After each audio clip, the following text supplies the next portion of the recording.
Good evening, everyone. It is Monday, January 12th. It is 7 p.m. This is a regular meeting of the Town Council. Will everyone rise for the Pledge of Allegiance? I pledge allegiance to the flag of the United States of America and to the republic for which it stands, one nation, under God, indivisible, with liberty and justice for all.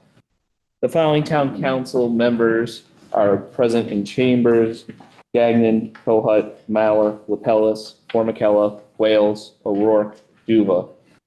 Mr. First Selectman, I see another person has joined here online. Is that Mr. Reed? You. Yep. Mr. He's all set. Mr. Reed is here remotely. Okay. Moving on to item 3. Those members of Town Council that are present in chambers will notice that there was an updated minutes of our last meeting together prepared by the Office of the First Selectman. There were a couple typographical errors that were corrected regarding the listing of our members and whether they were present or absent. I would ask that these minutes be the minutes that that are listed in our consent calendar. Does anyone need a moment to review those minutes, or can we move forward? Hearing none, I'm going to move forward. I'm going to pass the consent calendar as presented. If there is no objection. Hearing no objection, I'm passing the consent calendar as presented. I ask that communication items A through I be incorporated into the minutes of our meeting. Moving on to item 5, public participation. Is there any member of the public that would like to participate this evening that is appearing in Town Council chamber? Seeing all no's, is there any member of the public that would like to participate that is here virtually? If you have the ability on your tablet or computer or smartphone to raise your hand via the applicable app, or if you are calling in, it's *6 or *7? 6. 6. That works. Mr. First Selectman, has anyone indicated that they would like to participate at this time? Not at this time, Mr. Chairman. Thank you very much. All right, I'm going to close public participation. We have no appointments this evening. Moving on to item 7, our action items. Town Council Committee on Finance, Education, Health, and Public Safety Matters. Council Member Lapellis, any update? No updates. Thank you Haven't very met much. in a while. Town Council Committee on Planning, Zoning, Public Works, and Park and Recreation Matters. Council Member Duva, any update? Nothing to report today, but we are supposed to meet next week. Thank you very much. Item C, Town Council Committee on Legislative and Administrative Matters. Councilmember Reed. Yeah, thank you, Mr. Chair. We did meet tonight, right before this meeting. We discussed 5 key items, all passed consensus to come to you to council tonight. First was the 2026 Historic Documents Preservation Program. Second was Police Department Administrative Assistant, Detective Division, Accreditation Job Description. Third, we had the revisions of the Town of Monroe pay plan for the positions in classified service. Fourth is the 26 Parks and Recreation seasonal fee schedule. And last is the EMS ambulance purchase agreement. As I stated, all reached consensus to come to council. Thank you. Thank you very much. Moving on to item B, Strategic Planning Committee. We have not met since our last town council meeting. I will note that as budget season approaches and we receive the First Selectman's proposed budget, which also involves capital matters, that we will be meeting independently of council related to those capital expenditures. So be on the lookout for organizing a meeting. Moving on to item E, our Open Space Preservation and Acquisition Committee. Councilmember O'Rourke, any update? Mr. Chairman, we have not met since our last meeting. Thank you very much. And Mr. First Selectman, your update. Thank you, Mr. Chairman. First off, sad loss of Lee Hostler. The town has lost a great man and volunteer. Lee Hostler cared about his community, especially the Stepney area of Monroe. He cared about the success of local businesses, constantly checking in and supporting them through his role with the Chamber of Commerce. Lee Hostler was a true Monroe staple. will be deeply missed. My thoughts and condolences go out to his family. In operations, budget. All departments have submitted their budgets for fiscal year 26-27. We have begun meeting with department directors to go over their projections and what they need to keep their departments operating in a fiscally responsible manner while maintaining a peak level of efficiency. Lorraine Tesla. Lorraine Tesla will be missed as our accounts payable professional. Lorraine's meticulous work during her many years of service was exemplary. Good luck, Lorraine, in your future beyond Monroe. MetroCog discussion. I met with MetroCog to discuss LoCIP projects for 2026 and currently have MetroCog looking into redesigning and constructing a new intersection at Route 111 and Wheeler Road. This intersection has been in discussion for many years, and the initiatives to see how we can make this intersection safer. Senior Center Luncheon, a great way to create holiday spirit was to get together with the seniors for some bingo and lunch. My foundation, along with some representatives, joined the seniors for lunch and discussed their current concerns in town. Capital projects, the community center site. Community center site wall is complete and the gym floor is coming along beautifully since I put this into my update, it has been finished, but the floor has been lined for pickleball, basketball, and volleyball. We're excited for the future activities and programs. The kitchen is now being analyzed as well as the elevator needed for future plans. It has been determined that a traditional cable elevator cannot be used in the optimal lobby location. However, we're now looking into hydraulic version in that location as well. I'll report my findings to this council as they progress. Community update. Holiday season. It was a wonderful holiday season, and there's so many people to thank for making Monroe a charming town during the holidays. From town hall and emergency service to our townspeople who contributed, great job. And thank you. And Blooming Smile Dental Ribbon Cutting. Welcoming a new business is a great way for Monroe to start the year. Mr. Kim, the owner of Blooming Smile Dental, shared that after speaking with many towns, he found Monroe to be the most helpful and accommodating, which ultimately solidified his decision to join the Monroe business community. We wish Mr. Kim and his family a lot of luck in their new endeavor.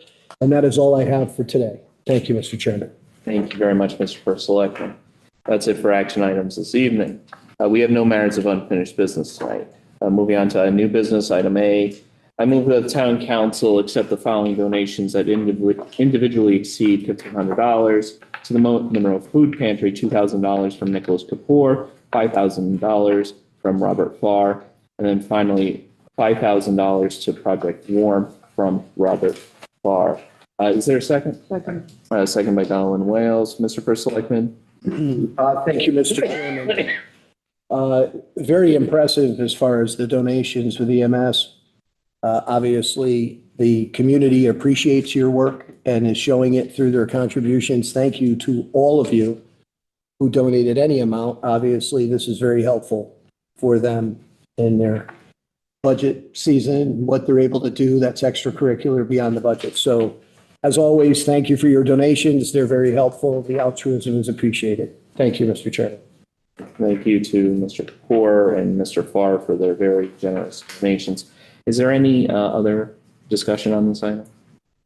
Hearing none, all those in favor of accepting those donations, please say aye. Aye. Aye. Any opposed? Hearing none, passes 9-0. Moving on to item B, resolution 26-002. Vice Chair Wales. Resolution number 26-002, resolved that the town council hereby approves the revised police department administrative assistant detective division accreditation job description and authorizes the first selectman to implement as soon as practical. There's a motion to adopt resolution 26-002. Is there a second? Second. Second by Enid Woodhouse. Mr. First Selectman, discussion. Thank you, Mr. Chairman. So these changes will combine the roles to better reflect the current responsibilities of the position. This position's salary grade will go from a salary grade of 7.4 to a salary grade of 7.7. Please find the attached proposed changes to this position. As we spoke early on, there was a full-time position, a part-time position. The part-time position was left behind by Dan Brennan, who unfortunately passed away. And the individual that's there, the competent individual capable of handling it, the position was better to be united. Craig Hirsch is here to describe if there's any questions. Thank you, Mr. First Selectman. Other discussion on this item? Hearing none, all those in favor of adopting resolution 26-002, please say aye. Aye. Aye. Aye. Any opposed? Hearing none, passes 920. Moving on to item C 26-003, Vice Chair Wales. I move to adopt resolution number 26-003, resolve that pursuant to Town Charter, Chapter 10, Section 3, the pay plan for the positions in the classified service to become effective January 1, 2026 is hereby amended as presented by the first selectman. Thank you. Is there a second? Second. Second by Councilmember Repellis. Mr. First Selectman, discussion. Thank you, Mr. Chairman. As you know, the town maintains a pay plan for individuals in the classified service as defined in our charter. In September, Governor Lamont announced that Connecticut's minimum wage will increase from $16.94 per hour effective January 1st, 2026, up from $16.35. This change is pursuant to Public Act 19-4, which created an annual adjustment to the minimum wage based upon the Federal Employment Cost Index. Accordingly, our HR director has submitted a proposed revision to the pay plan, which is attached for review and consideration. That is all. Thank you, Mr. Chairman. Thank you. Any other discussion on this matter? Hearing none, all those in favor of adopting resolution 26-003, please say aye. Aye. Aye. Any opposed? Hearing none, passes 920. Moving on to resolution 26-004, I move that the town council adopt resolution 26-004, resolve that the 2026 Parks and Recreation fee schedule as presented and recommended by the Parks and Recreation Commission is hereby approved and implemented as follows. Camping reservation and picnic reservation fees go into effect as of February 17th, 2026. Pool fees for Wolf Park Pool and Lake Zor go into effect as of May 1st, 2026.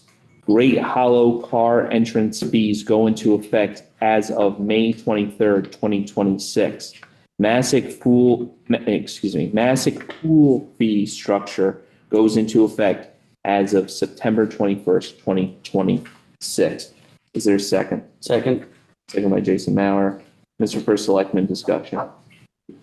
Well, Jonathan, Chairman, you pretty much gave my memo, but Parks and Recreation Director, Ms. Yoros, has provided to me her recommendations for revisions to their 2026 seasonal fee schedule to be effective as follows.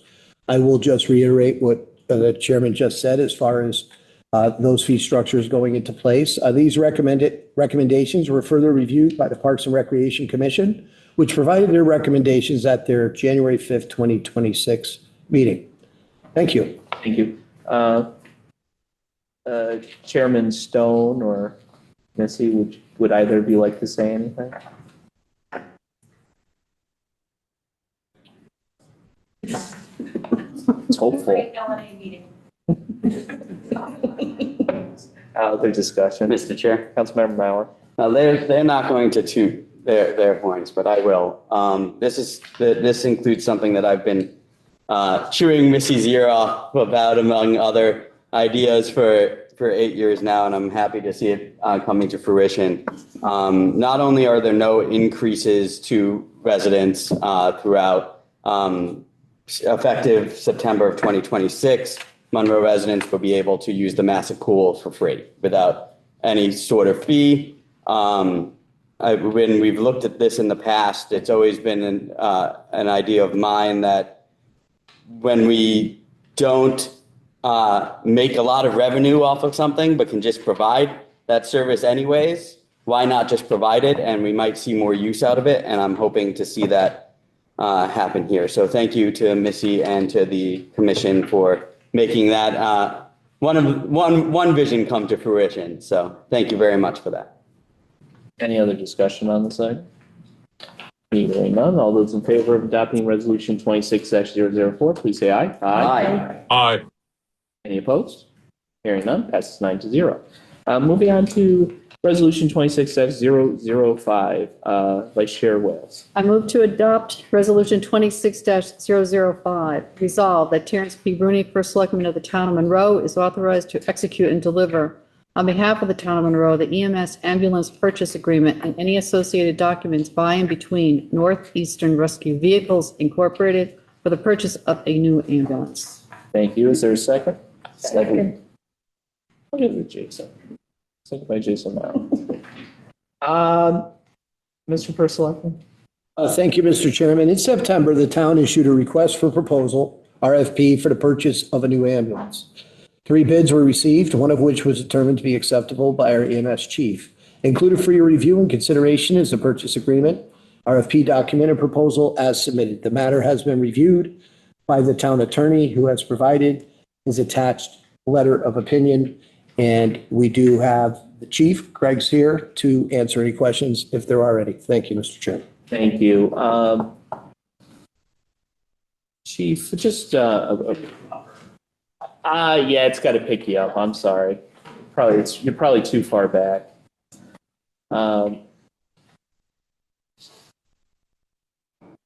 So I guess the first question is regarding the RFP and the selection of a qualified bidder. What drove the decision-making on the RFP that was ultimately chosen? Yeah, we always look at price is an important part, but it's not like ultimately the driver. We have to make sure, do we feel the quality, the service, and things are there. So as we went through, one we eliminated outright. That was where price was an issue. It was orders of magnitude higher than what is market even, and versus the other 2. So we eliminated one. The other 2 we went really deep on. Northeastern Rescue Vehicles, we felt was much more attentive to our needs, very responsive. They were able to make some modifications specific to our service that we felt were important. And then as we checked references, obviously we saw them in person at the EMS conference. We also went to visit a service who uses them today. We went out and looked at their vehicles, talked to another large town who uses them. Because one of the things that's really important with these is not just getting the vehicle to your specs, but the maintenance and repairs. You know, having a vehicle down is a big deal, right? And so service is really important. We felt their the reference checks related to service as well as their approach were really just spot on for our needs. So we felt really good about partnering with them and moving forward. And this is a bit of a test case for us. You know, we're changing the style of ambulance we have. You've seen the really large ones around town. This is a Ford Transit van, a high version of that. We believe it's going to better meet our needs, and I could see if this goes well, we'll probably end up with maybe 2 of our 3 ambulances being of this style. More maneuverable, it's all-wheel drive, it sits down driveways better, it's easier to drive. It's smaller, but we've really vetted that out and feel good about moving down this direction. For the town, it's a significant cost savings as well. Changing the style. Changing the style. The other thing, which is a side benefit, I wouldn't say it drove us here, but we will, assuming we get approval tonight, we'll take delivery sometime in May. If we were ordering the old style, we'd probably be looking at 12 to 18 months to take delivery. So it's just easier to produce them and receive them, but I don't know if that answers the question. You've answered so many of my questions. And what's the replacement timeframe on each ambulance? So we generally look at holding them a minimum of 9 years. This one is a little bit later. We're about 11, 12 years on the one we're replacing. You know, mileage is not the thing that drives it, although we're over 100,000 miles on the one we're replacing. It is the hours, you know, it's the use that it gets, the idling, and they're used in emergency situations. But 9-year minimum, we try to rotate, so 1 every 9 or 10 years. And this is being paid for the money we set away every year in our budget for replacement ambulances. And the good news, I don't remember the exact amount. I want to say it was about $385K in that fund. So we have an amount of money that will just roll forward to the next one, which is good in my mind. Whereas had we gone the old way, we would be asking for more funding because that what's in that fund would not have covered it. Costs have just gone up astronomically over the past few years. I've never seen anything like But again, even with this change, you believe this new style will fit the needs. In fact, might be better. Yeah, I do. I've got Ryan Payne here, who's our vehicle chair, engineer by background, and has just spent countless hours digging into the specs and, you know, again, talking to other agencies and visiting it and We even went so far as mapping out how will our equipment fit, where will it go? And so, yeah, we feel really good about it. And, you know, if it's positive, I think the next one would be similar. Thank you. Other discussion? Councilmember Kohut. Thank you. Two questions. You brought up the service. They are a New York company, correct?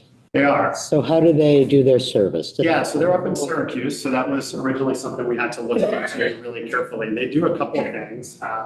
They have mobile response units, mobile repair units that they will send out to client sites.